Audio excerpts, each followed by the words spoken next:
నిజం చెప్పు మృదుల, ఈ పాటలు రాసింది ఎవరు? నన్ను నా మనసుని కట్టిపడేసిన ఆ పాట నీదే అని చెప్పు మృదుల. ఈ రైటింగ్ నీదే కదా? అది తెలిసింది మృదుల, ఇంకా దాచుకో. మీ మృదులే.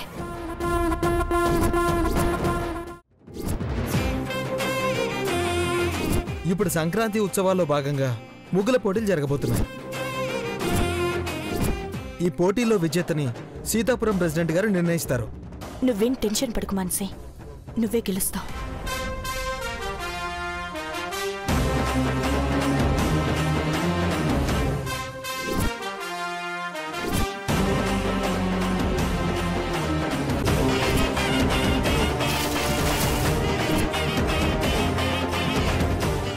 నీ భార్యగా బతకాలని ఆశపడ్డా బాబా.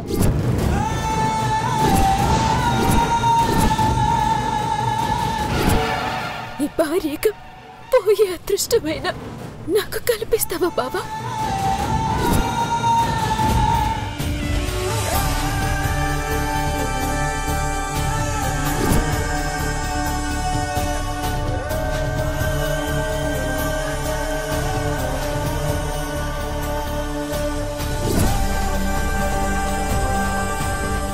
నా ప్రాణాలు పోతాయేమోనన్న భయంతో వెళ్ళిపోదామంటున్నావా అమ్మా?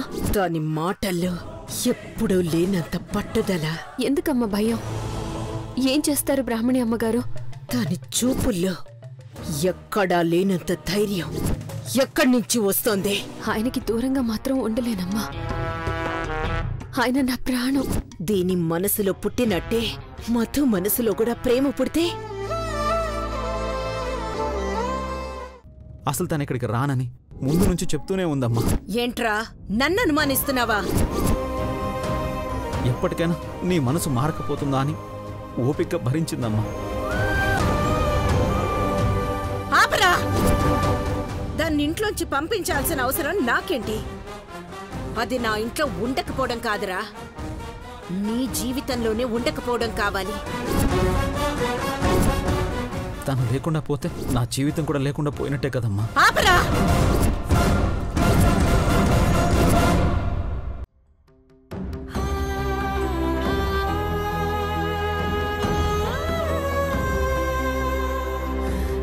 ఎందుకు మా జీవితాలతో ఇలా ఆడుకుంటున్నాం? ఏం పాపం చేశాం మేము? అనుకోకుండానే మా ఇద్దరి జీవితాల్ని ముడేశాం. అప్పటినుంచి ప్రతి క్షణం భయమే, ఏ క్షణం మనశ్శాంతి లేదు. ఎన్నో అవమానాలు, ఎన్నో కష్టాలు, అన్నిటినీ ఎదుర్కొని అందరినీ ఎదిరించి చివరికి కలిసి బతుకుదాం అనుకునేసరికి మళ్ళీ ఎందుకు దూరం చేసేసావు? మా మనసులతో ఎందుకు ఆడుకుంటున్నావు? కలిపింది విడదీయడానికా? ఆశ పుట్టించింది ఆడుకోవడానికా? నువ్వు ముడేసింది భార్యాభర్తల బంధమే కావచ్చు, కానీ ఇప్పుడు ఈ గుండెల్లో అంతకు మించి ఆత్మబంధం అయిపోయింది. నా మనసు, తనువు, అణువు తనే నిండిపోయింది. తను లేకపోతే ఈ జీవితమే లేదు, అసలు ఈ ప్రాణమే ఉండదు. అయినా ఎందుకు మాకీ శిక్ష? పోనీ తెలుసో తెలియకో ఏదైనా తప్పు చేసుంటే వేరే ఏదైనా శిక్షవై భరిస్తా. నా మృదుల నాకు కనిపించేలా చెయ్యి, కనిపించేలా చెయ్యి. నా మృదుల నాకు కనిపించేలా చెయ్యి. కాసేపు చూడకుండా ఉంటేనే నాకు పిచ్చి పట్టినట్టు అవుతుంది. మృదుల అసలు కనిపించకుండా ఉంటే ఇంకెలా తల్లి? మృదుల కావాలి, నా మృదుల నాకు ఎలాగైనా కావాలి. నా మృదుల నా దగ్గరికి వచ్చేలా చెయ్యి, చెయ్యి.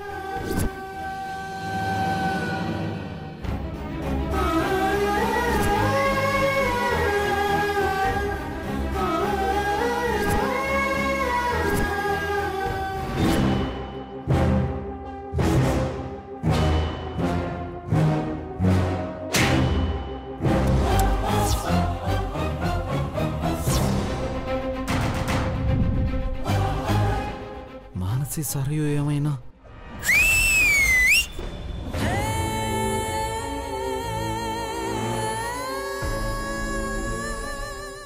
సంక్రాంతికి మన ఊరు వెళ్ళినప్పుడే మృదుల మళ్ళీ తిరిగి రాకూడదనుకున్నారు. అక్కడే రౌడీని పెట్టి చంపించాలనుకున్నారు.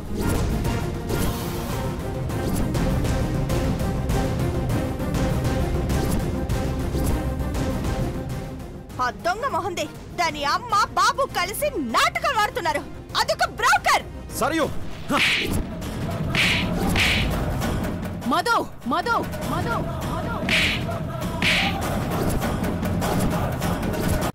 ఒక్క రోజులో 5 లక్షలు సంపాదించడం కష్టం, కానీ అసాధ్యం అనుకోకూడదు. ఏం చేస్తే ఆ డబ్బులు సంపాదించగలమనేది చూడాలి. కానీ ఇప్పటికిప్పుడు ఏం చేయగలం? ఇంట్లోనే ఉండి ఈ ఇంటిని కాపాడుకోలేవండి. బయటకు వెళ్ళాలి.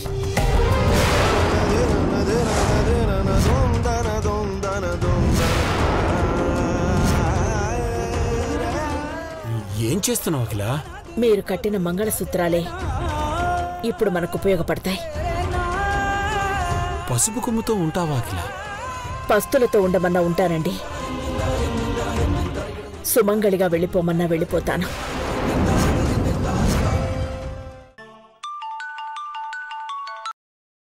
హలో అక్క, మన పండుని పోలీసులు కొట్టుకుంటూ స్టేషన్ కి తీసుకెళ్లారక్క. చెట్టి, పండుని పోలీసులు తీసుకెళ్లారా? ఎందుకు? నేను ఇప్పుడే స్టేషన్ కి వెళ్లి పండుని తీసుకుని వస్తాను. ఏంటి ప్రేమ, పండుని అరెస్ట్ చేయడం ఏంటి? ఆహా, అసలు నీకేమీ తెలియదు కదా. నీ రూమ్ లో పనికిరానివన్నీ భోగి మంటల్లో వేయడానికి మూటలో సర్దుంచారు కదా, వెళ్ళి తీసుకురావ సుందరా.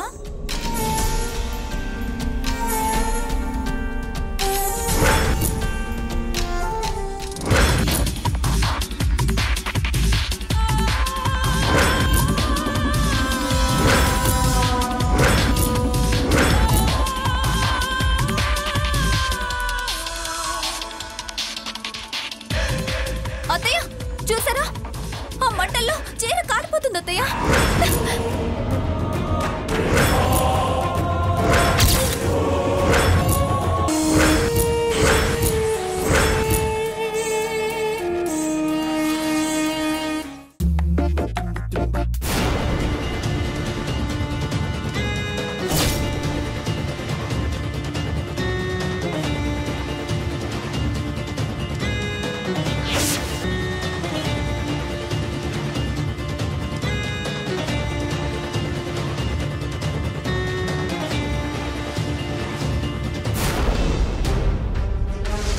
ఇప్పుడున్న పరిస్థితిలో నా కోసం, నా పాప కోసం కంటికి రెప్పలా కాపాడే ఒక మనిషి మనకు కావాలిగా.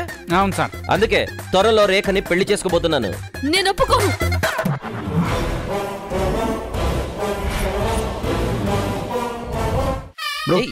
ఎక్కడి నుంచో మీరిద్దరు మేడ్ ఫర్ ఈచ్ అదర్. సిలక గోరింకల్లా అన్నారు.